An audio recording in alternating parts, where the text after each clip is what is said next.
Hello, welcome to RS quick revision. आज हम पढ़ेंगे राज्य मानवाधिकार आयोग के बारे में। तो चलो स्टार्ट करते हैं।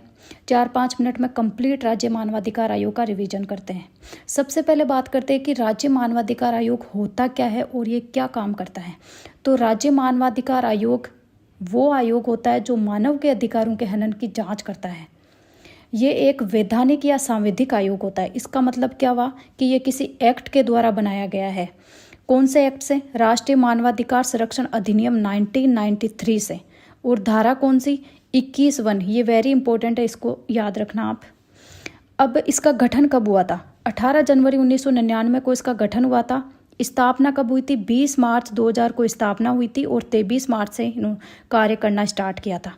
कार्यकाल कितना होता है? 3 वर्ष या 70 वर्ष, जो भी पहले पूर्ण हो। और ये अपनी वार्षिक रिपोर्ट किसे देते हैं? राज्य सरकार को वार्षिक रिपोर्ट सौंपते हैं। और इनकी नियुक्ति कौन करता है? राज्यपाल द्वारा नियुक्ति की जाती है। और हटाना मतलब रिमूवल, ये वेरी इंपॉर्टेंट है कि कौन हटाता है इनको? राष्ट्रपति द्वारा इनको हटाया जाता है। तो क्या ये रीअपॉइंटमेंट इनका हो सकता है या नहीं? तो इनका रीअपॉइंटमेंट हो सकता है। वेतन भत्ते भी राज्य सरकार द्वारा निर्धारित किए जाते हैं।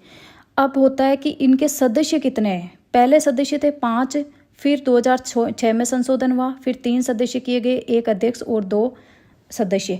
अध्यक्ष होता है वो हाईकोर्ट का रिटायर्ड जज होगा या मुख्य न्यायाधीश होगा। और सदस्य 2 सदस्य होते हैं, वो कौन कौन है सदस्य? अशोक कुमार गुप्ता और रामचंद्र सिंह झाला।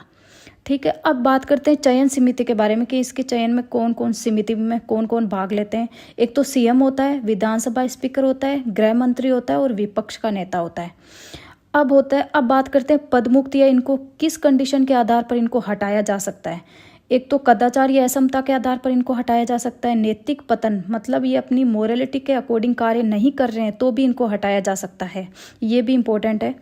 और 5 आधार पर बिना जांच के इनको हटाया जा सकता है। कौन कौन से? एक तो दिवालिया हो, कार्य क्षेत्र से बाहर, रोजगार या मानसिक विकृत, न्यायालय द्वारा अपराधी सिद्ध होने पर, मानसिक या शारीरिक अक्षम हो। अब हम इम्पोर्टेंट फैक्ट्स की बात करते हैं। मुख्य कार्यकारी अधिकारी सचिव होता है। प्रथम अध्यक्ष कौन? कांता भटनागर। वर्तमान अध्यक्ष कौन है? गंगाराम मूलचंदानी।